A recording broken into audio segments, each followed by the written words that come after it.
2018। আমি ঢাকার একটি প্রাইভেট ইউনিভার্সিটিতে ভর্তি হই। আত্মীয় স্বজন কেউ ছিল না ঢাকায়, তাই একাই মিরপুর 11-র ভেতরের দিকে একটা পুরনো বাসায় উঠি। বাসাটি ছিল 3 তলা বিল্ডিংয়ের 2য় তলায়। ঘরে ঢুকেই প্রথম যে জিনিসটা টের পাই সেটা হলো একটা অদ্ভুত ভারী ধরনের গন্ধ। পুরনো ধুলা, পচা কাঠ আর কোনো কিছু পোড়ালে যেমন গন্ধ হয়। বাড়ির মালিক ছিলেন এক বৃদ্ধ দম্পতি। খুব কম কথা বলতেন, শুধু বললেন, ঘরটা অনেকদিন খালি ছিল, ধুলোবালি আছে, একটু ঝাড়ামুচো করে নিলেই চলবে। প্রথম কয়েকদিন বেশ ভালোই কাটলো, যদিও রাত হলেই ঘরে একটু অস্বস্তি হতো। প্রথমে মনে করলাম একা থাকার জন্য এমন লাগছে। প্রথম রাত 3টার দিকে ঘুম ভাঙে। হঠাৎ দেখি জানালার কাছে কেউ হাত ঘষছে, খুব আস্তে, খসখস একটা আওয়াজ। ভাবলাম বেড়াল বা বাতাস হবে। উঠে দেখি জানালা অনেক উঁচুতে, বাইরে না বারান্দা না কিছু। নিচে থেকে কিছুই পেলাম না। একটা কৌতূহল বা অস্বস্তি থেকে গেল। দ্বিতীয় রাত, পরের রাত ঠিক একই সময়, রাত 2:45। এবার শুধু শব্দ না, জানালার পাশে আমি স্পষ্ট দেখতে পেলাম একটা ছায়া মূর্তি। মানুষের মতোই অবয়ব, কিন্তু মুখ দেখা যাচ্ছে না। তবে একটা জিনিস পরিষ্কার, তার চোখ দুটো জ্বলছে, লালচে, গা ছমছমে আলোয় জল করছে। আমি গলা দিয়ে চিৎকার দিতে গিয়েও পারলাম না। গলা যেন আটকে গেল, হাত পা অবশ। তখন মনে হচ্ছিল আমি যেন ঘরের ভেতরে না, কারো চোখে বন্দী হয়ে আছি। ছায়া মূর্তিটা ধীরে ধীরে মিলিয়ে গেল। এবার বাসার ইতিহাস। পরদিন সকালেই মালিকের কাছে গেলাম। উনি প্রথমে শুনে চুপচাপ থাকলেন, তারপর নিচু গলায় বললেন, এই ঘরে আর একটা পরিবার ছিল, তাদের ছেলেটা ওই জানালার পাশেই একদিন না, সে লাফ দিয়ে আত্মহত্যা করেছিল। এরপর থেকে এই ঘরে কেউ বেশি দিন থাকতে পারে না। শুনে আমি ধোঁয়া হয়ে গেলাম। উনি আমাকে পরামর্শ দিলেন, চাইলে বাসা বদলে ফেলতে পারেন।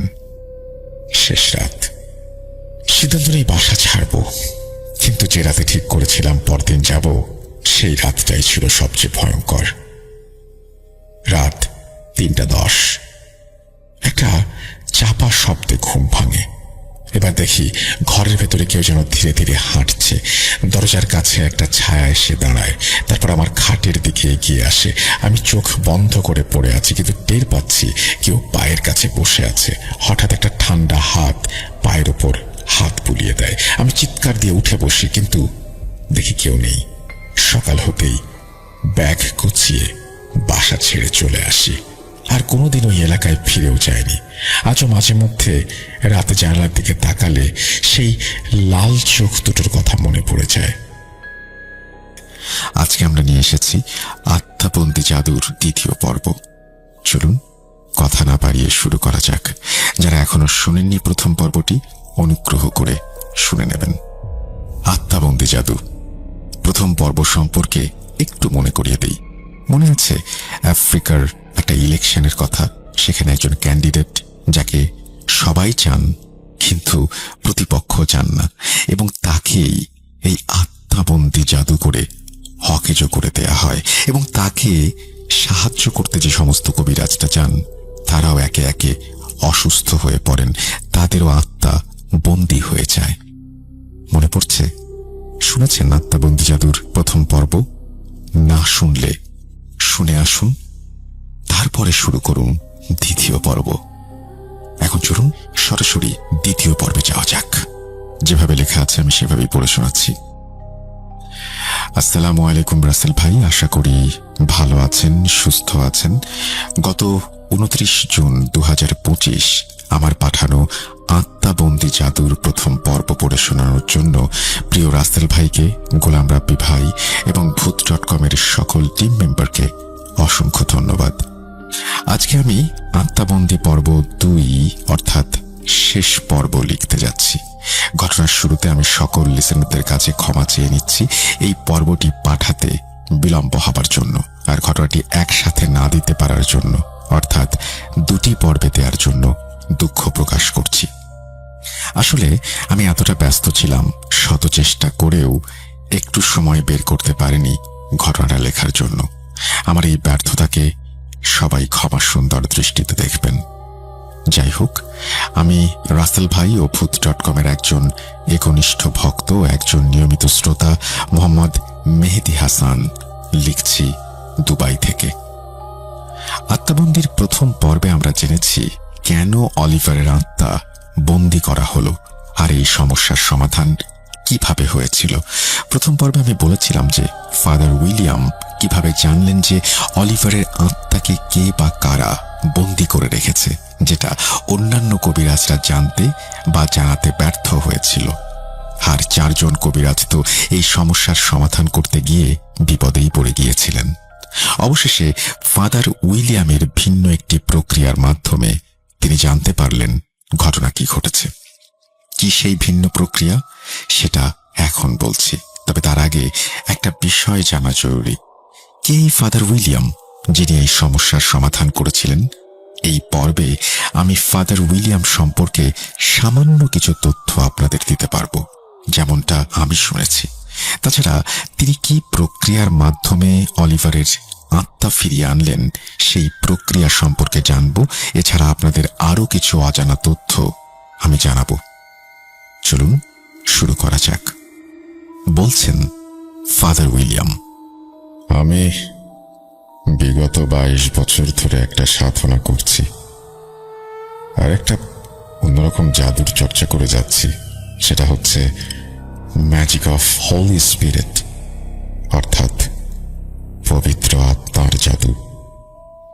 ঘটনা বর্ণনাকারী ববি ভাইকে আমি থামিয়ে দিলাম। আমি বললাম, এটা হয় নাকি? পবিত্র আত্মার উপরে বা তাকে দিয়ে জাদু করানো কিভাবে সম্ভব? আমার জানা মতে পবিত্র আত্মা বলতে একজন শক্তিশালী ফেরেশতা, যিনি সৃষ্টিকর্তার অনেক নিকটস্থ। এমন একজন ফেরেশতাকে দিয়ে আবার জাদু হয় নাকি? আমার কথা শুনে ববি ভাই হেসে বললেন, আগে শোনো আমার কথা। পুত্র ঈশ্বর অর্থাৎ যিশু প্রতিজ্ঞা করেছিলেন তিনি মানুষের সুরক্ষার জন্য পবিত্র আত্মাকে পাঠাবেন মানুষের কাছে। বাইবেলে পবিত্র আত্মাকে হি সম্বোধন করা হয়েছে। সেখানে তাকে একজন ব্যক্তি বলা হয়েছে। তিনি সর্বজনীন। তিনি তোমার আমার সবার মাঝে থাকে। তাছাড়া প্রতিটা মানুষের সাথে ভালো মন্দ আত্মা উভয় থাকে। আমি বললাম, সব বুঝলাম, কিন্তু এই পবিত্র আত্মার জাদু মানে এটা কি কোনো সাধারণ বিষয়? এটা কিভাবে সম্ভব?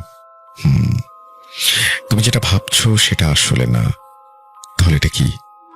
এটা হচ্ছে তোমার আমার সাথে থাকা পবিত্র আত্মা। এবার নিশ্চয়ই বুঝতে পেরেছ? হ্যাঁ, এবার বুঝতে পেরেছি। যাই হোক, ফাদার বলছেন, আমার দাদা ছিলেন ক্যালিফোর্নিয়ার একজন নামকরা গির্জার প্রধান পাদ্রী।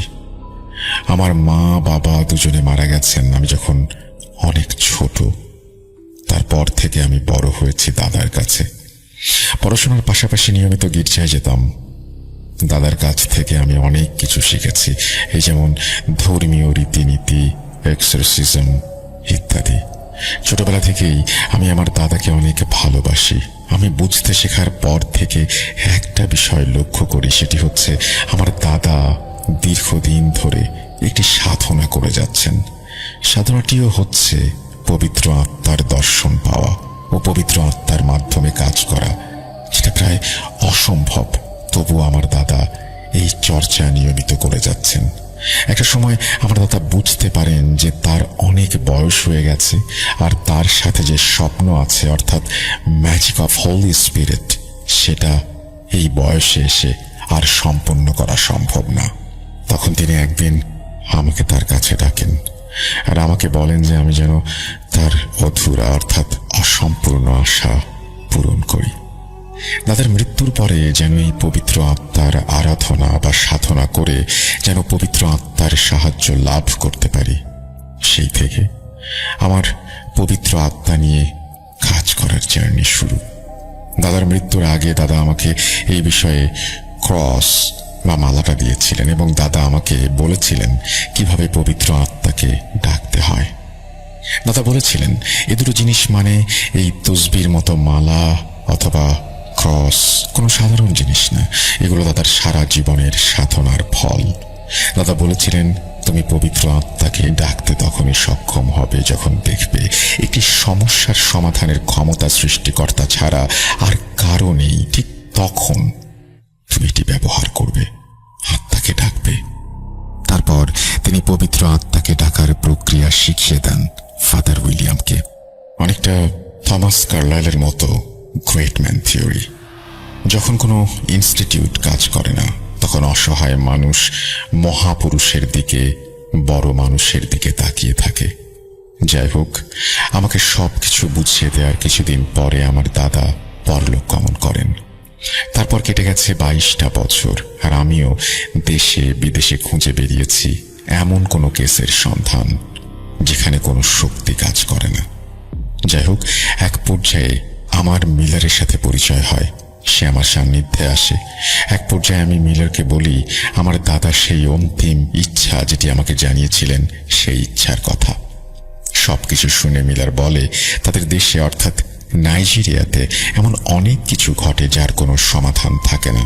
পৃথিবীর কোনো শুভ ও অশুভ শক্তি পারে না সেই সমাধান করতে। এরকম অনেক ঘটনা প্রতিনিয়ত ঘটে চলেছে।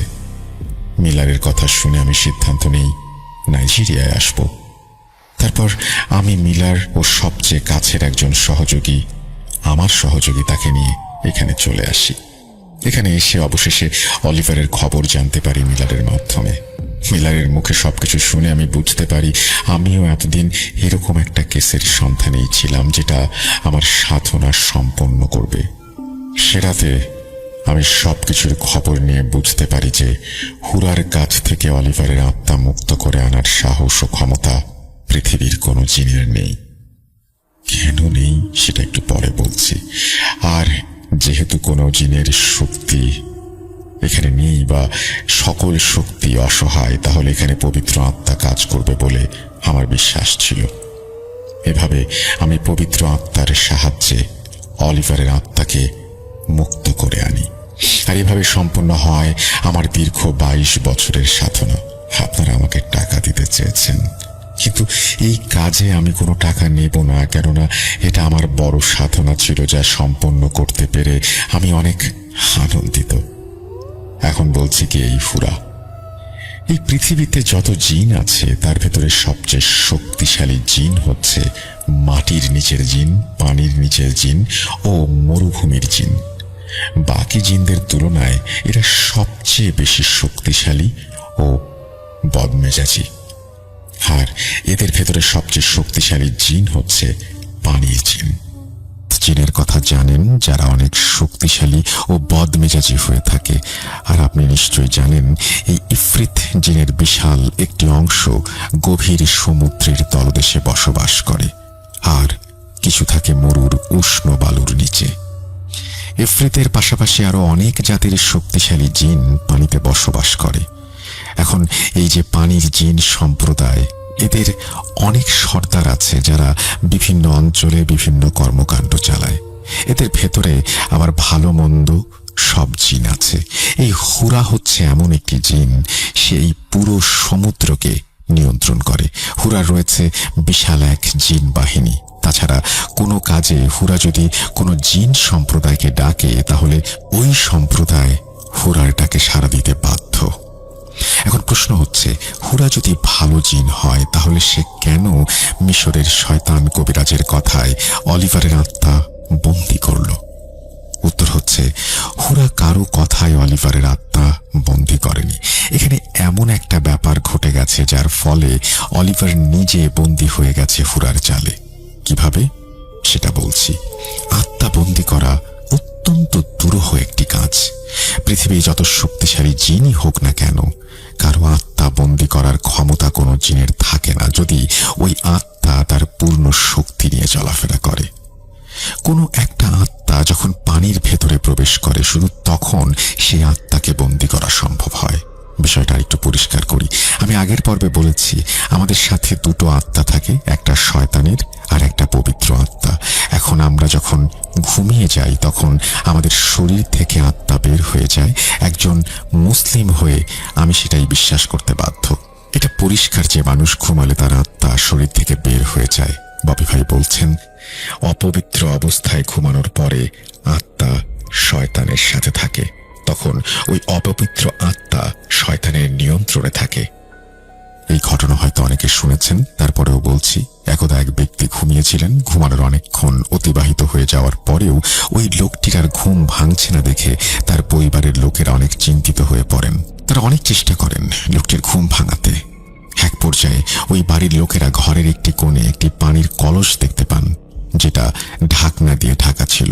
একজন যায় সেই কলস থেকে পানি আনতে। উদ্দেশ্য, ওই কলস থেকে পানি নিয়ে ঘুমিয়ে থাকা ব্যক্তি চোখে মুখে ছিটিয়ে দেবে। যখনই সেই কলসের ঢাকনা খুলে পানি নিতে যাবেন, তখনই ওই ঘুমিয়ে থাকা ব্যক্তির ঘুম ভেঙে যায়। তারপর জানা যায় ওই ব্যক্তির আত্মা ওই কলসের ভেতরে আটকা পড়ে গিয়েছিল বলে তার ঘুম ভাঙছিল না। কলসে পানি থাকার কারণে আত্মা তার পূর্ণ শক্তি ব্যবহার করতে পারেনি। তাছাড়া আত্মাটা কলসের ভেতরে প্রবেশ করার পরে কোনোভাবেই ওই কলসের ঢাকনা খুলতে পারছিল না। ঢাকনাটা কোনোভাবে লেগে গিয়েছিল। হতে পারে এই ঘটনাটি একটি কাল্পনিক ঘটনা, হতে পারে সত্যি। আমি বোঝানোর স্বার্থে ঘটনাটি বললাম। যাই হোক, আপনি একটা জিনিস খেয়াল করবেন, সেটা হচ্ছে আমরা কিছু স্বপ্ন দেখার সময় কষ্ট অনুভব করি। আমরা যখন স্বপ্ন দেখি আমরা পানিতে পড়ে গেছি, বিশেষত তখন। আরেকটা জিনিস, সেটা হচ্ছে স্বপ্নে পানির ভেতরে থাকাকালীন দ্রুত চলাফেরা করা সম্ভব না। তাছাড়া আমরা যখন স্বপ্নে দেখি আমাদের কোনো কিছু তাড়া করছে, হোক সেটা পানিতে অথবা ডাঙায়, তখন আমরা দ্রুত পালাতে পারি না। তার কারণ হচ্ছে আমাদের যে শক্তি তাড়া করছে তার শক্তির প্রভাবে আমরা অনেক দুর্বল হয়ে পড়ি। দুর্বল হলেও আত্মা বন্দী করার ক্ষমতা তাদের থাকে না, শুধুমাত্র পানিতে ছাড়া। এই যে স্বপ্নে তাড়া খাওয়ার বিষয়, এটা হয়ে থাকে তখন যখন কোনো আত্মা কোনো একটা প্রবেশ নিষিদ্ধ জায়গায় প্রবেশ করে ফেলে। তেমনি সমুদ্র সম্রাট হুরার এলাকা হচ্ছে একটা নিষিদ্ধ এলাকা, যেখানে হুরার অনুমতি ছাড়া কোনো জিন বা আত্মার প্রবেশ সম্পূর্ণভাবে নিষিদ্ধ। তাছাড়া হুরার রাজপ্রাসাদ যেখানে রয়েছে, ওই জায়গায় চারপাশে রয়েছে ঠান্ডা আগুন, যে আগুন তার প্রাসাদ ও রাজ্যকে সুরক্ষা করে। ওই আগুন যেটা হুরার কথা মতো জ্বলে এবং নেভে। মিশরের ওই জাদুকর ভালো করে জানে এই বিষয়টা, যে হুরার এলাকায় হুরার অনুমতি ছাড়া কেউ প্রবেশ করতে পারে না। আর সেখানে যদি কেউ ভুলেও হুরার অনুমতি ছাড়া প্রবেশ করে, তাহলে তাকে হুরা বন্দী করে ফেলে। তখন ওই জাদুকর অলিভারের সাথে থাকা শয়তানের আত্মার সাথে একটা চুক্তি করে। সে যে পদ্ধতিতে চুক্তিটা করেছিল সেটা অনেক প্রাচীন মিশরীয় পদ্ধতি, অর্থাৎ জাদু। এরকম জাদু মূলত সেই ব্যাবিলন সভ্যতার সময় থেকে চলে আসছে। চুক্তিটা হচ্ছে শয়তানি আত্মা যে কোনোভাবে অলিভারের আত্মাকে হুরার এলাকায় নিয়ে যাবে এবং হুরা রেগে গিয়ে অলিভারের আত্মা বন্দী করে রাখবে। চুক্তি অনুযায়ী শয়তানি আত্মা সেটা করে, আর এভাবে হুরা অলিভারের আত্মাকে বন্দী করে ফেলে। যেহেতু অলিভার তখন পানিতে ছিল, তাই সে শত চেষ্টা করেও হুরার হাত থেকে রক্ষা পায়নি। এই যে সমুদ্র সম্রাট হুরা, একে কেউ বশ করতে পারে না। তাছাড়া এ কারোটাকে সাড়া দেয় না। সেজন্য হুরাকে দিয়ে কোনো কাজ করানো না গেলেও মিশরীয় জাদুকর এই বিকল্প পদ্ধতিতে অলিভারের আত্মা বন্দী করতে সক্ষম হয়। তো এটাই ছিল এই ঘটনা। এই বলে ফাদার উইলিয়াম থামেন। যাই হোক, সব কাজ শেষ করে ফাদার উইলিয়াম সহ ওই তিনজন চলে যান। এখন সবার মনে প্রশ্ন আসতে পারে, ববি ভাই এত কিছু জানলেন কিভাবে? এই প্রসঙ্গে একটু পরে আসছি। তার আগে বলি, ওই 4 কবিরাজের সাথে কি হয়েছিল। পরবর্তী একজন কবিরাজ কি করেছিলেন, কি হয়েছিল তার সাথে। কবিরাজ বলেন, আমি যখন আমার আত্মা চালান করে দেই উকাম্বা জাদুর মাধ্যমে, তখন আমি পৃথিবীর বিভিন্ন জায়গায় তন্ন তন্ন করে খুঁজতে থাকি অলিভারের আত্মাকে। এক পর্যায়ে আমি চলে যাই সমুদ্রে। সেখানে খুঁজতে খুঁজতে এক পর্যায়ে আমি সেই ঠান্ডা আগুন দেখতে পাই।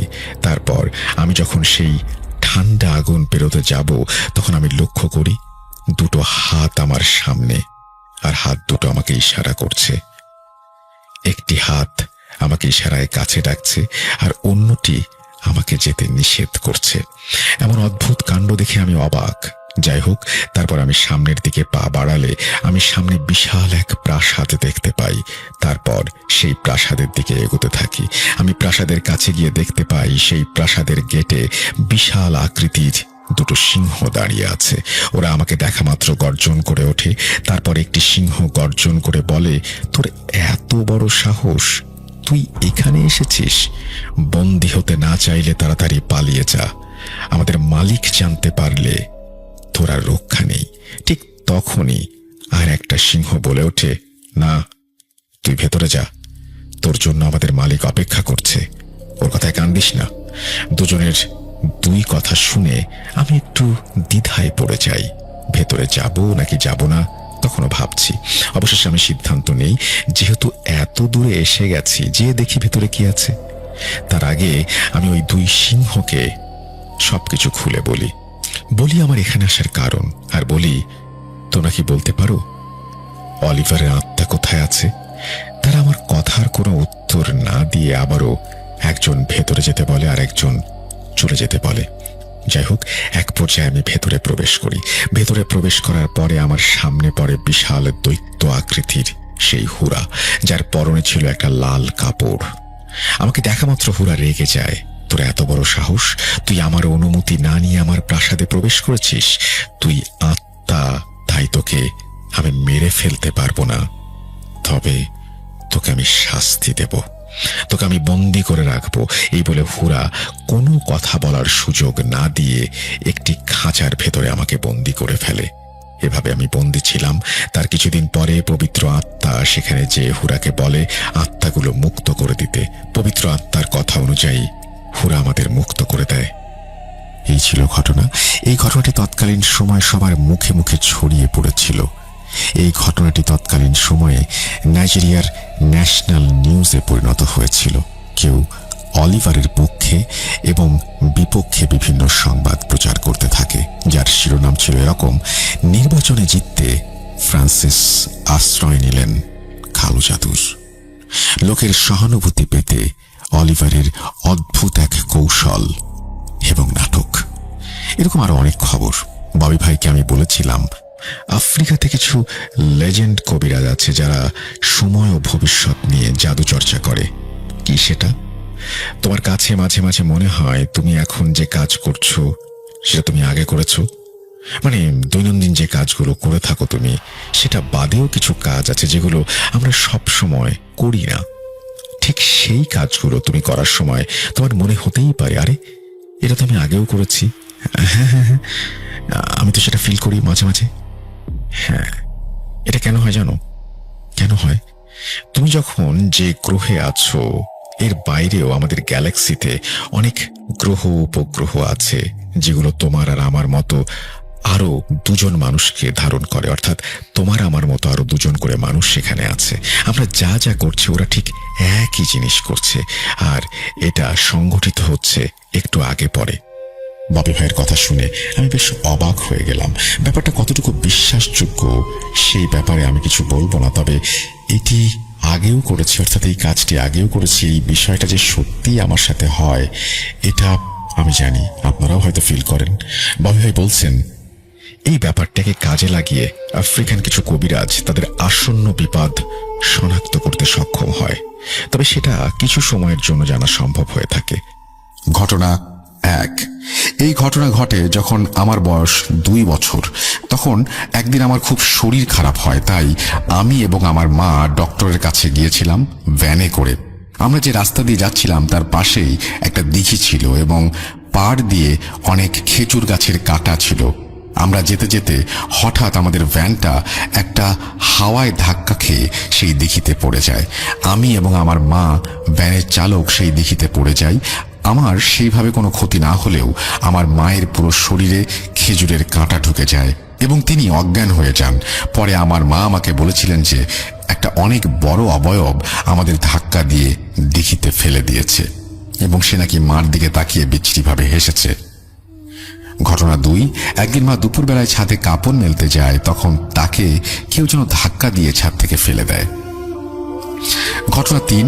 একদিন আমার মা বাড়িতে ছিলেন না, তখন কোনো কারণ ছাড়াই আমাদের গোয়াল ঘরে আগুন লেগে যায় এবং 4টে গরু এবং 15টার মতো ছাগল পুড়ে মারা যায়। ঘটনা 4, একদিন আমি, মা এবং আব্বা আমাদের বাড়ির বারান্দায় শুয়ে আছি।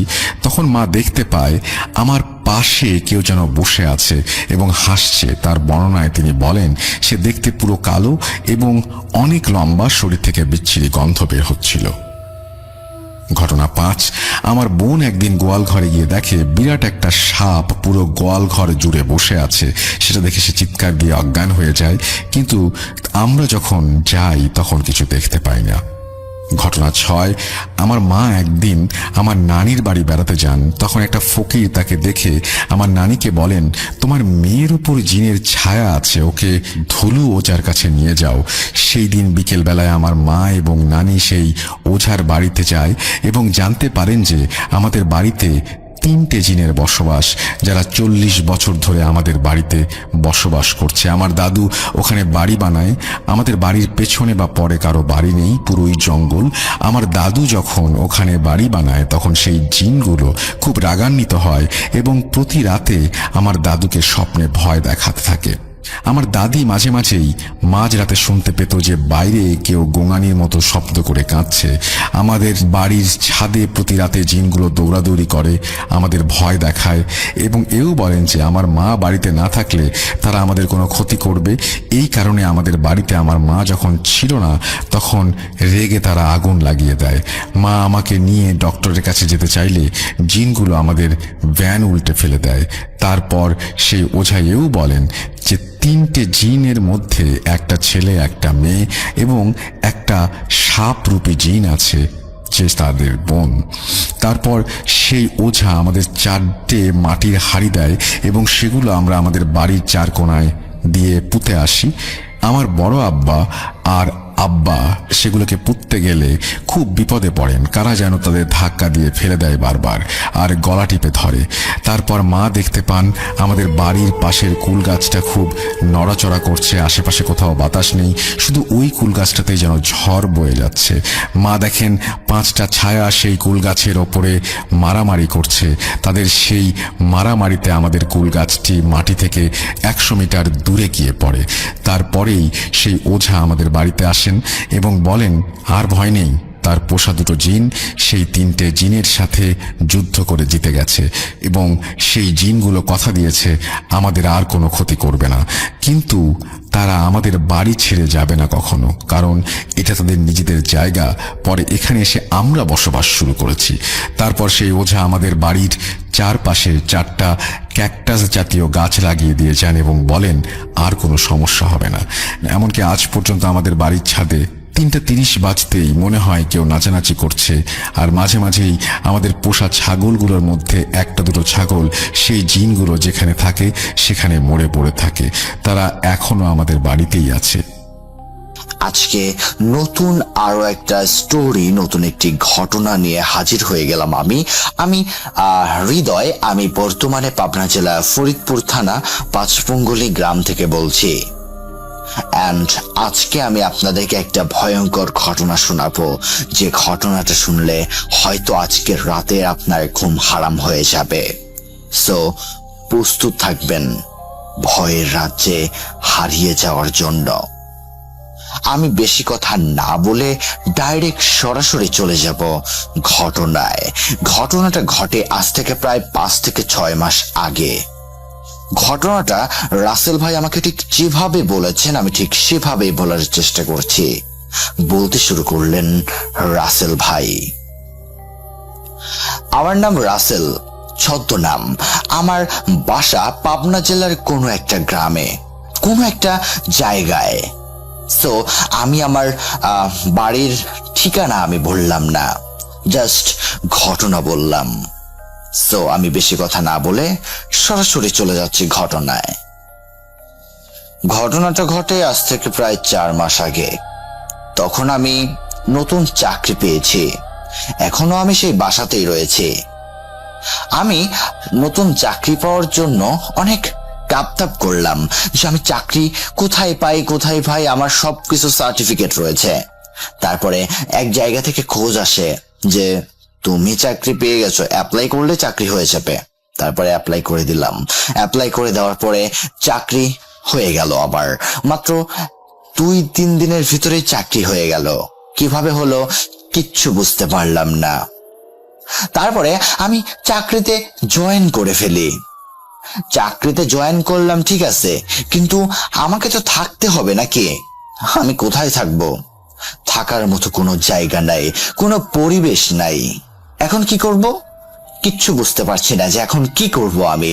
তারপরে আমি আশেপাশে খোঁজ খবর করতে করতে হঠাৎ করেই একটা বাড়ি দেখতে পাই। মনে মনে ভাবলাম যে এই বাড়ি কি ভাড়া দেবে? বাড়িটা দেখতে প্রায় রাজপ্রাসাদের মতো, অনেকগুলো রুম আছে। আমি সেখানে একটা সাইনবোর্ড দেখতে পাই এবং সাইনবোর্ড দেখার পরে আমি সেই নাম্বারে ফোন করি। ফোন করার পরে 2-3 বার ফোন করলাম, তারপরে ফোনটা রিসিভ করলো। তারপরে আমি তার সাথে কথা বলি যে আমি একটা রুম খুঁজছি, কিভাবে করব? আপনার সাথে কি ডাইরেক্ট সরাসরি যোগাযোগ করা যেতে পারবে?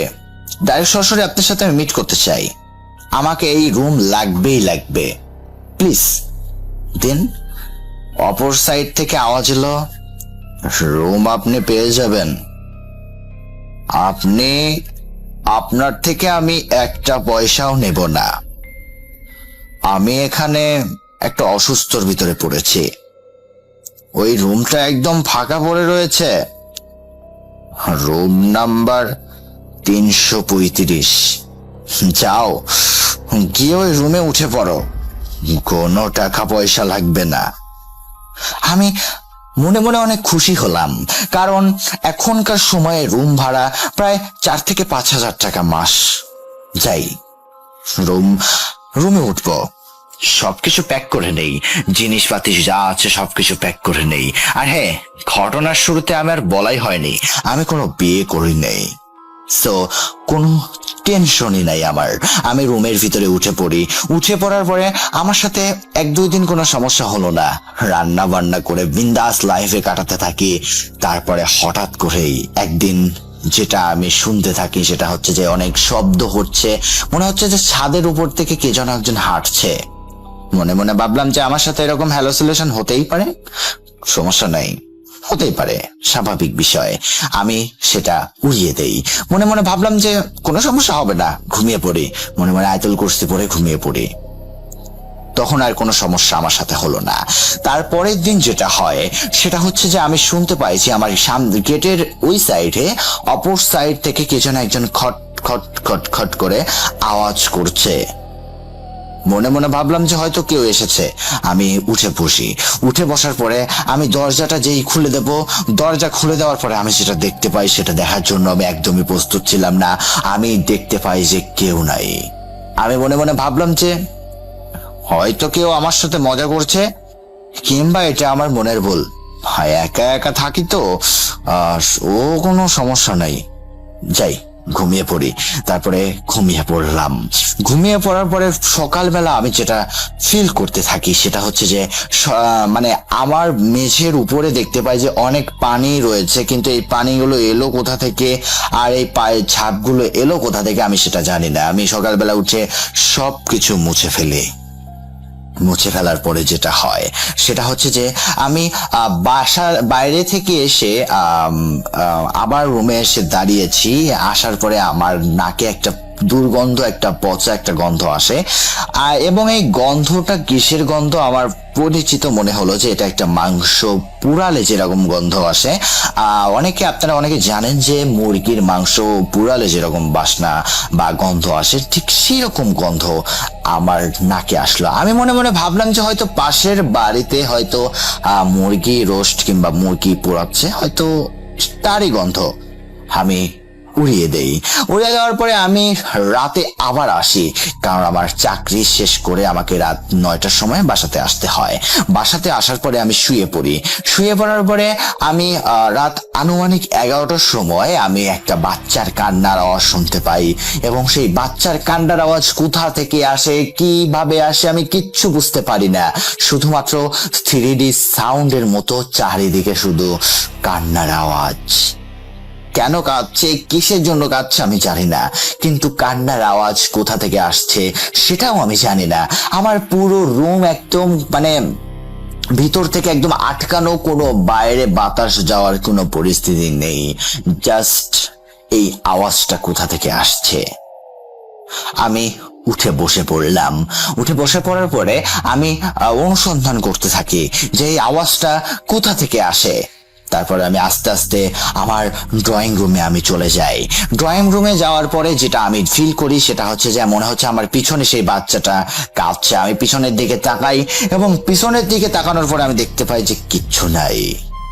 তারপরে আস্তে আস্তে আস্তে আস্তে সেই বাচ্চার আওয়াজটা সরে যায়। আমি যথারীতি রুমে এসে ঘুমিয়ে পড়ি। রুমে এসে ঘুমিয়ে পড়ার আমি মনে মনে ভাবলাম যে আমার সাথে এরকম সমস্যা হচ্ছে কেন। আর একদিন 2 দিন হলে এটা আলাদা বিষয়, একটানা 4 দিন কেন? হ্যাঁ, কিসের জন্য এটা হচ্ছে? তারপরে আমি বাড়ির মালিককে ফোন করি। বাড়ির মালিককে ফোন করার পরে আমি যেটা শুনতে পাই সেটা হচ্ছে যে সেই বাড়ির মালিক বলছে, কি হয়েছে সাহেব, কি হয়েছে? আপনাকে আপনাকে আমি রুম দিয়ে দিয়েছি না? আপনি আপনি রুম পেয়ে গেছেন, ফোন কেন করেছেন? হ্যাঁ, ফোন কেন করেছেন আপনি? আর কখনো এই নাম্বারে ফোন করবেন না। আর হ্যাঁ, 1 মাস হয়ে গেলে পরে আপনি এখান থেকে চলে যাবেন, যদি প্রাণে বাঁচেন তো। আমি আমি রীতিমতো অবাক হয়ে যাই যে ফোন থেকে বলে কি, মানে কিভাবে সম্ভব, বলে কি? হ্যাঁ, যদি বাঁচি মানে? তারপরে আমি তার ফোনটা কেটে দেই।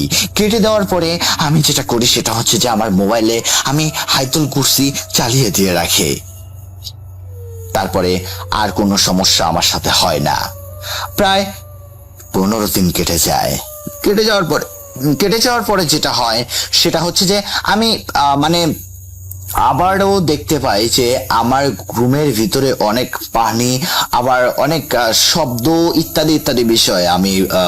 আমি মানে রুম থেকে বেরোতেও পারছি না, আবার রুমের ভিতরে থাকতেও পারছি না। এখন আমি কি করব? এখন যদি আমি এখান থেকে চলে যাই তাহলে আমার সমস্যা, আমি যদি এখানে থাকি তাও আমার সমস্যা। এখন আমি কি করব?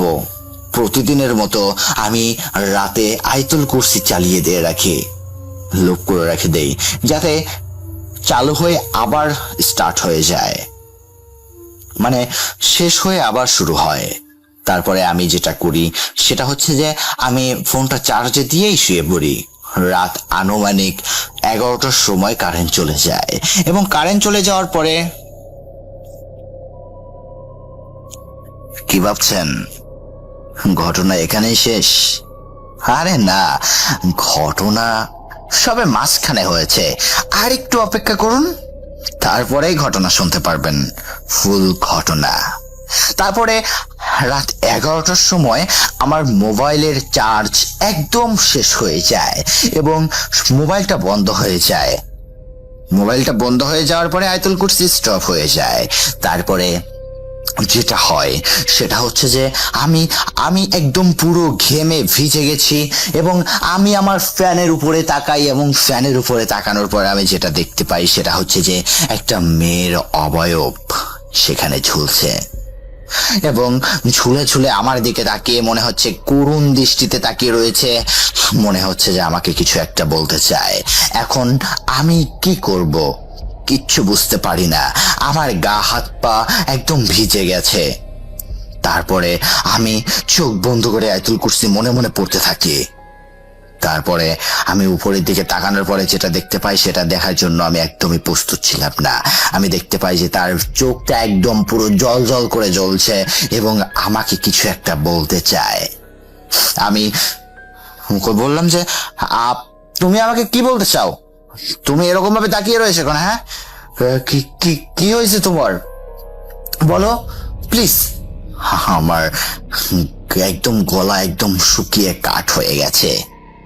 তারপরে আমি চোখটা বন্ধ করে যেই আমি বাম সাইডে একটু হেলান দেব, আমি দেখতে পাই যে সেই মেয়েটা নিচেই দাঁড়িয়ে রয়েছে এবং আশ্চর্যের বিষয় হলেও সত্য রাসেল ভাই যে আমাকে একদম পুরোপুরিভাবে বশের মতো করে ফেলেছে। আমি আমার পা হাত পা কিছুই নাড়াতে পারছি না। আমি আমি শুধু আমার মুখটাই নাড়াতে পারছি। আমি বললাম, কি চাও? আমার কাছ থেকে কি চাও তুমি? আমাকে ছেড়ে দাও, আমাকে ছেড়ে দাও প্লিজ, আমাকে ছেড়ে দাও প্লিজ, তোমার দুইটা পায়ে ধরে আমাকে ছেড়ে দাও। যখন আমি এরকম ভাবে চিৎকার করতে থাকি, সে আমাকে বলে, চুপ কর, চুপ কর, তুই তুই আমাকে বাঁচাতে পারিস, তুই তুই আমাকে বাঁচাতে পারিস। আমি বললাম, আমি আপনাকে আমি আপনাকে বাঁচাতে পারি মানে? আপনি কি বলছেন উল্টাপাল্টা? আপনার মাথা ঠিক আছে তো? সে বলে, আমার মাথা ঠিকই আছে। তুই তুই আমাকে আমাকে মুক্তি দিতে পারিস। আমি বললাম, কিভাবে? হ্যাঁ, কিভাবে মুক্তি দেবো? কেই বা তুমি? সে বলে, আমার নাম চম্পা। আমাকে আমাকে প্রায় 6 বছর আগে এখানে একজন মেরে ফেলেছিল। আমি ঘুমিয়েছিলাম, হঠাৎ করেই এসে আমাকে কিছু একজন গলা কেটে দিয়ে যায়। তারপরে থেকে আমি এখান থেকে আর বেরোতে পারছি না। আমাকে একটু বাঁচান প্লিজ, আমাকে বাঁচান। আমি বললাম, আমি তোমাকে কিভাবে বাঁচাতে পারি একটু বলো। সে বলে, আমাকে মেরে সে চলে গেছে, কিন্তু কিন্তু যে ছুরিটা রয়েছে সেই ছুরিটা যদি তুমি এনে জ্বালিয়ে দাও তাহলে আমি মুক্তি পেয়ে যাব। প্লিজ প্লিজ ওই ছুরিটা জ্বালিয়ে দাও, আমি এখান থেকে যেতে পারছি না, আবার ওই ছুরিটা জ্বালিয়ে দাও প্লিজ। তারপরে আমি ছুরিটা খুঁজতে থাকি এবং খুঁজতে খুঁজতে আমি পাই না। আমি বললাম যে, আমি তো ছুরিটা পাচ্ছি না, এখন আমি কি করব? সে বলে, ছুরি তো তোমাকে খুঁজতেই হবে যদি তুমি প্রাণে বাঁচতে চাও তো। তারপরে আমি সামনের দিকে এগোতে থাকি এবং হুঁচুট খেয়ে পড়ে যাই। হুঁচুট খেয়ে পড়ে যাওয়ার পরে আমার সামনেই সেই ছুরিটা রয়েছে। তারপরে আমি সেই ছুরিটা নিয়ে এসে আগুন দিয়ে জ্বালিয়ে দেই। আগুন দিয়ে জ্বালিয়ে দেওয়ার পরে সে চিৎকার করে সেখান থেকেই মনে হয় চলে যায়। আমি তারপরে থেকে আর তাকে দেখতে পাই না। আমার মনে হয় সেই ছিল যে কান্না করত।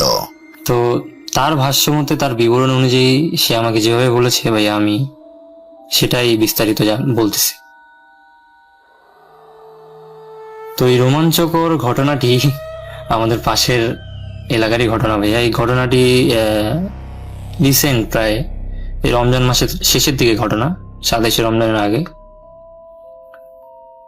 তো ভাইয়া আমরা হয়তো জেনে থাকবো যে পবিত্র রমজান মাসে আমাদের ছেলেদের নামাজের পাশাপাশি আমাদের মা ও বোনেদেরও নামাজের ব্যবস্থা করা হয়, তারাবির।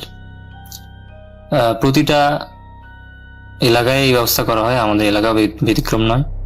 আমাদের এলাকা, তার পাশের এলাকা, সব জায়গায় প্রায় মহিলাদের নামাজের ব্যবস্থা করা হয়। তো যে এলাকার ঘটনা এটি, সেই এলাকারও তেমনই একটি কেন্দ্রীয় নামাজের স্থান ছিল মহিলাদের। সেখানে সবাই মাগরিবের নামাজের পর ইশারের আজান দিলে সবাই তারাবির নামাজ পড়তে আসতো। ইশারের নামাজ পড়ে তারপর সবাই একসাথে আসতো, প্রায় আবার সবাই একসাথে চলে যেত নামাজ শেষে, কারণ সবাই আশেপাশের এলাকারই ছিল, স্থানীয়। ভাই আমি ডিটেল অ্যাড্রেসটা বলতেছি না, তবে সেখানকারই যেখানে নামাজ পড়ানো হয় তার ঠিক সোজা বরাবর না হলে ডান বরাবর একটি গলি আছে। সেই গলিতে 6-7 জন আন্টিরা মিলে নামাজ পড়তে আসতো। তারা ওই পাশাপাশি বাড়ি হয়, একসাথেই নামাজ পড়তে আসতো। তারা আবার মাঝে মধ্যে আপনার ওই মাগরিবের নামাজ শেষে সবাই, পাশেই একটি মাদ্রাসা ছিল, মাদ্রাসা আছে এখনো, মাদ্রাসার ওখানে বসে সবাই গল্প করতো। সারাদিনের কাজকর্ম শেষে, ইফতারির শেষে তারা একটু বসতো আর কি, সেখানে আড্ডা দিত বলা যায়। আবার এশার আজান দিলেই সেখান থেকে তারা একসাথে তারাবির নামাজ পড়তে যেত। তো এমনই এক সন্ধ্যায় তারা 6 থেকে 7 জন মিলে ওই মাদ্রাসার সামনে বসে গল্প করতেছিলেন। সবাই একসাথে হয়ে গল্পগুলো যা হয় আর কি, কথাবার্তা। এই সেই হাবি যাবি। ঠিক মাদ্রাসার সামনেই একটা দোকান আছে, সে দোকানের ওখানে তারা গোল হয়ে বসে গল্প করে আর কি। তো তেমন সেই সন্ধ্যায় তেমন ব্যতিক্রম না, সবাই গল্প করতেছে, কিন্তু তাদের মধ্যে একজনের একটু ঘুমের আলিশ চলে আসে আর কি। স্বাভাবিক যে সারাদিন রোজা থাকার পরে ক্লান্ত শরীরটা বিছানামুখী হতে চায়,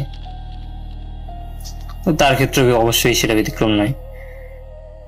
তো ওই তিনি ঘুমের উপস্থিতি তিনি ঘুমের আলিশে বারবার আর কি ওই ঝিমোচ্ছিলেন, মানে বাংলায় আর কি, আঞ্চলিক বাংলায় যাকে বলে ঘুমে টুপা, আর কি টুপতেছিলেন। হঠাৎ বাকি যে ছয়জন আন্টি ছিল, তারা একটা বিষয় লক্ষ্য করলো যে মাদ্রাসার পাশে একটা গলি আছে, যেটা সন্ধ্যা হলে অনেক, মানে সেখানে কোনো আলোর ব্যবস্থা নেই, তো পোলটোল নাই ভিতরে, তো সে কারণে গলিটা অন্ধকার থাকে। তো তারা লক্ষ্য করলো যে গলিটা অন্ধকারাচ্ছন্ন হয়ে আছে, এবং হঠাৎ কোত্থেকে জানি 6-7টা কুকুর এসে সেখানে একদম গলির মাথায়, মানে গলিটার দিকে তারা লক্ষ্য করে ঘেউ ঘেউ করতে লাগলো। মানে হঠাৎ তারা গল্প করতেছিলেন, এমন সময় হঠাৎ ওই গলির দিকে নজর গেল, গলির দিকে দেখলো যে 6-7টা কুকুর কোত্থেকে জানি দৌড়ায় চলে আসলো, দৌড়ায় আসে তারা ওখানে গলির দিকে তাকে ঘেউ ঘেউ করতেছে আর কি। কিছু একটা লক্ষ্য করে ঘেউ ঘেউ করতেছে, তারা হয়তো সেখানে কাউকে দেখতে পেয়েছে কুকুরগুলো। তখন আনুমানিক ইশারা আজান দিতে আরো 10 থেকে 15 মিনিট বাকি। তো আন্টিরা, যে 6জন আন্টি ছিল, তারা কিছুটা অবাক দৃষ্টিতেই সেদিকে চেয়ে থাকলো যে কি হচ্ছে। কিন্তু কিছুক্ষণের মধ্যেই তাদের সেই অবাক দৃষ্টি ভয়ে রূপান্তরিত হলো, যখন তারা দেখলো যে সেই 6-7টা কুকুর যেদিকে তাকে কেউ কেউ করতেছে, সেখান থেকে হঠাৎ করে একটি 1 বছরের বাচ্চা দৌড়ায় চলে আসলো। দৌড়ায় এসে একদম কুকুরগুলোর সামনে দিয়ে এসে একদম গলির মাথায় দাঁড়ালো, এবং তাদের দিকে ভাই অপলক দৃষ্টিতে চায় থাকলো।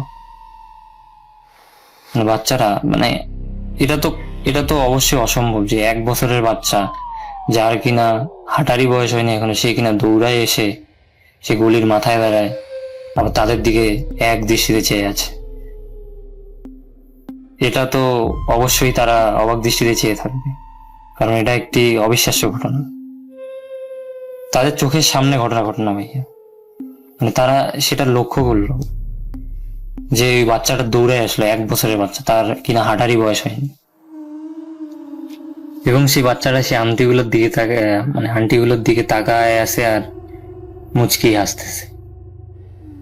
মানে আন্টিগুলোর পরের বিবরণ অনুযায়ী সেই মুচকি হাসিটা এত ভয়ানক ছিল যে ওখানে যদি সাহসী কোনো বীর পুরুষও থাকতো, সে হাসি দেখে সে ভয় পেয়ে যেত। তাদের ভাষ্য মতে আন্টিরা ভয় জড়ানো বিস্মিত কণ্ঠে কিছু বলে উঠবার আগেই দেখলো যে কুকুরগুলো সেই বাচ্চাটাকে ঘিরে ধরেছে। সে 1 বছরের বাচ্চাটার দিকে 6টা কুকুর ঘিরে ধরেছে। তো বাচ্চাটার দিকে 6টা কুকুর ঘিরে ধরে তার দিকে ঘেউ ঘেউ করতে লাগলো। কিন্তু তারা দেখলো যে বাচ্চাটি ভয় না পেয়ে উল্টো মুচকি হেসে, মানে তার ডান হাত যে আছে, ডান হাতটা ঠিক উপরে উঠালো, এবং ইনফিনিটি ওয়ারের যে থ্যানোসের স্ন্যাপ আছে, যারা মার্ভেল ফ্যান তারাই জানবে যে থ্যানোসের যে স্ন্যাপ আছে, যে চুটকিটা, সে এক চুটকি মেরে, জাস্ট একটা চুটকি মারলো, এবং কুকুরগুলো 6টা কুকুরই ওখানে বসে পড়ল, আর কোনো ঘেউ ঘেউ নেই। মানে জাস্ট মুচকি হাসি মারে যে উপরে যে স্ন্যাপটা দিল, এইটা দেখে আন্টিদের ভয়ের মাত্রা আরো বাড়ে গেল। মানে তারা সেখানে লাগে গেল যে এটা কি হলো। এক চুটকিতে কুকুরগুলো শান্ত হয়ে গেল এবং বসে পড়ল, মনে হচ্ছে কুকুরগুলো তার মালিকের সামনে বসে আছে এবং একদম শান্ত অবস্থায়। তখন বাচ্চারা আবার সে আন্টির দিকে তাকাইলো, মানে আন্টিগুলোর দিকে। ওরা কিন্তু চেয়ে আছে ভাইয়া, সেই বাচ্চাটার দিকে ওরা তাকাই আছে, তখন থেকে তাকাই আছে যে কি ঘটতেছে ওরা হয়তো সেখানে বুঝতেই পারতেছে না, কারণ তাদের ক্ষেত্রে সময় তাদের আটকে গিয়েছে আর কি বলা যায়। তো সেই বাচ্চাটা আবার ডান দিকে ঘুরে সে আন্টিগুলোর দিকে তাকালো এবং একটা মুচকি হাসি দিয়ে সাথে সাথে সে অন্ধকারের দিকে চলে গেল এক দৌড়ে। সে যেভাবে এক দৌড়ে এসেছিল ঠিক সেভাবে এক দৌড়ে চলে গেল। তো সেই বাচ্চাটা এক দৌড়ে চলে যাওয়ার সাথে সাথেই ভাইয়া আপনি নোটিস করছেন কিনা যে আমি সে প্রথমে যে আন্টিটার কথা বলেছিলাম যে যার ঘুমের আলিশ চলে এসেছিল, তাকে কিন্তু আমি ইনক্লুড করিনি, কারণ সে সহ ওখানে 7 জন আন্টি ছিল, বাকি 6 জন সে বাচ্চাটার ঘটনাটি লক্ষ্য করেছিল, কিন্তু সে কিন্তু লক্ষ্য করেনি, কারণ সে সময় ওই আমি বলেছিলাম যে সে ঝিমুচ্ছিল আর কি, তার ঘুমের ভাব খুব গভীর ছিল। তো সেই বাচ্চাটা যাওয়ার সাথে সাথে ভাইয়া সেই বাচ্চাটা গলিতে যাওয়ার সাথে সাথেই এক দৌড়ে চলে যাওয়ার সাথে সাথেই আন্টিটা এক চিৎকারে দিয়ে চমকে উঠল। যে আন্টিটার ঘুমের আলিশ আসছিল আর কি, সে এক চিৎকার দিয়ে ছিটকে উঠলো ওখান থেকে। এবং সেটা দেখেই সেই চিৎকারের শব্দ শুনে হয়তো বাকি যে 6 জন আন্টি ছিল তারা হুঁশ ফিরে গেল। তারা হঠাৎ দেখলো যে কি ব্যাপার, সে আন্টি চেঁচামেচি করতেছে কেন। তো তারা তাকে শান্ত হয়ে বসায় বললো যে কি হয়েছে তুমি এমন ভাবে চিৎকার করলা কেন। তো সেই আন্টি বলল যে ভাবি আপনারা জানেন যে আমি এতক্ষণ একটা স্বপ্ন দেখতেছিলাম, যে স্বপ্নটা আমার কাছে এতই জীবন্ত মনে হচ্ছিল যে আমি কিছুক্ষণ হইলে হয়তো নাই হয়ে যাইতাম, আমি দুনিয়া ছেড়েই হয়তো অন্য কোথাও চলে যাইতাম। তো আন্টিরা অবাক হয়ে বললে কি বলতেছো তুমি, একটু খুলে বলো তো কি হয়েছে। তো সে আন্টিটা বলে যে ভাবি মানে যখন আপনারা তো গল্প করতেছিলেন আমার তো ঘুম চলে আসছিল। তো আমার ঘুমের ভাবটা যখনই আসছে, আমি যখন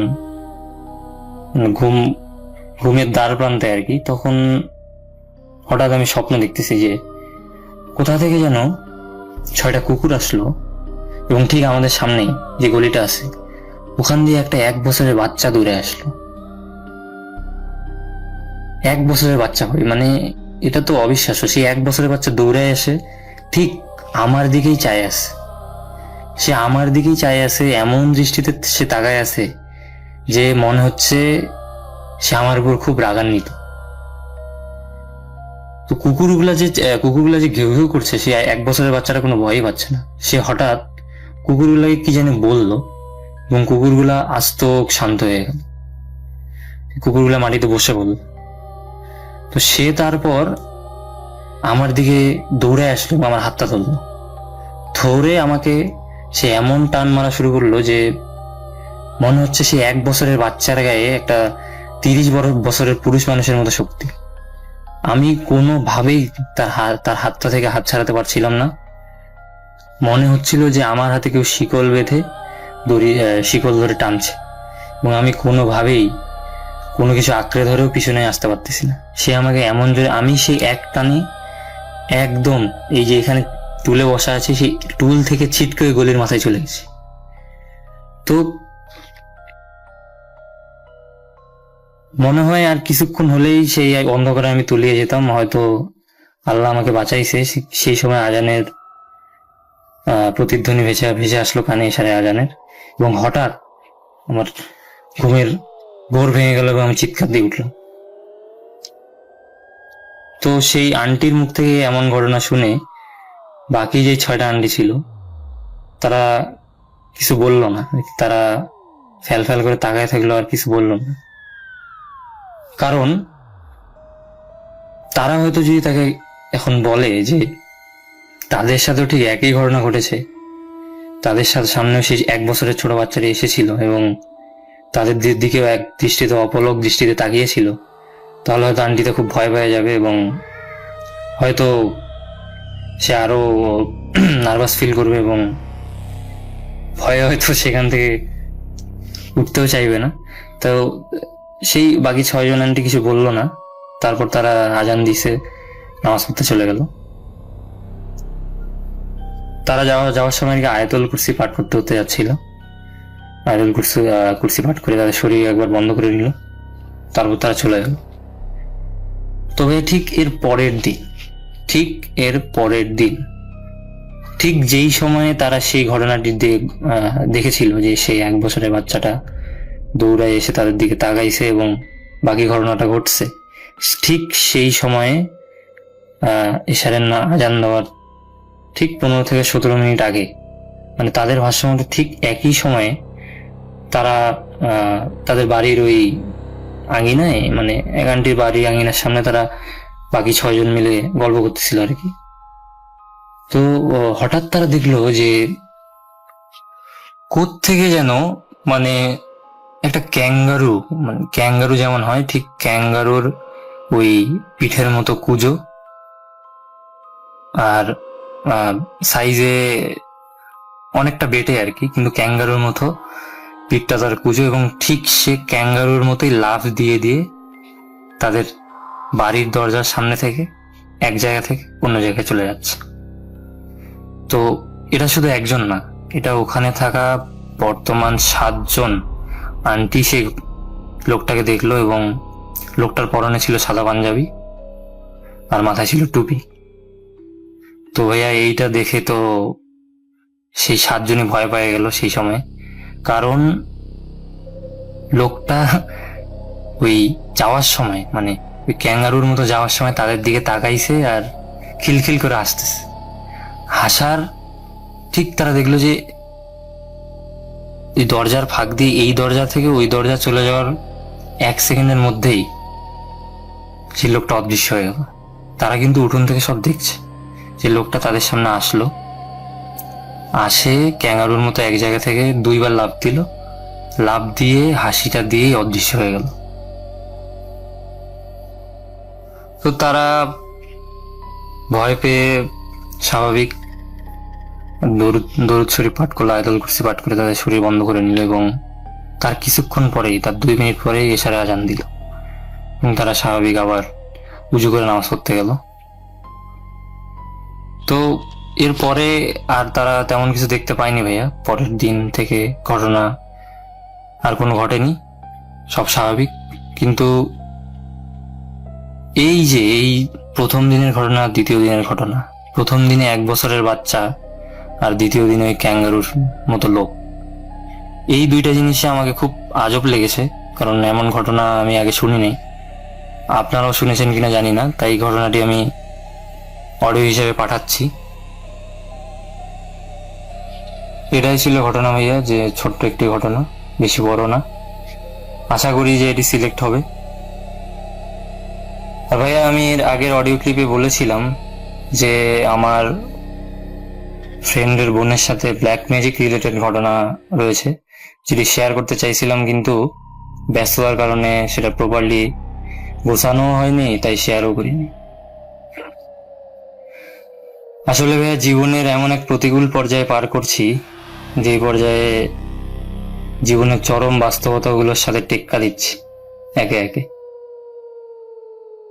এই ঘটনাটা সিলেক্ট হলে ভাইয়া আমাদের HSC 22 ব্যাচের অনেকে হয়তো শুনবে।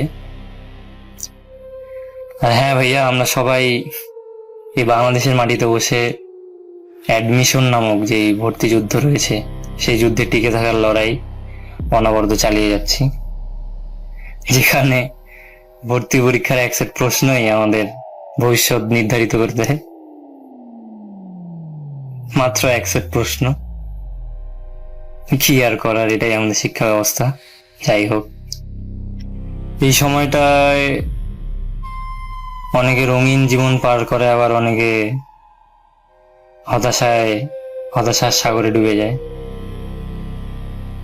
কেউ প্রথমেই সফল হয়, কেউ প্রথমেই ব্যর্থ হয়, এবং দিন শেষে ব্যর্থই থাকে। তবুও দিন শেষে ভাইয়া আমরা আল্লাহর বান্দা, তিনি উত্তম পরিকল্পনাকারী। অবশেষে 22 ব্যাচের সকলের জন্য দোয়া করি ভাইয়া, যেন আল্লাহ তাদের সকলের মনের আশা পূরণ করে দেয়। আল্লাহ আপনার মনের আশাগুলো পূরণ করে দিক। আপনি ভালো থাকেন, সুস্থ থাকেন। boot.com এভাবেই এগিয়ে যাক। boot.com এর জন্য দোয়া রইল। আর আমার জন্য দোয়া করবেন ভাইয়া। যাতে এই ভর্তি পরীক্ষার এক সেট প্রশ্নেই উত্তীর্ণ হতে পারি, যাতে ভবিষ্যৎটা অন্যদের মতো রঙিন হতে পারে। এই বলে শেষ করছি।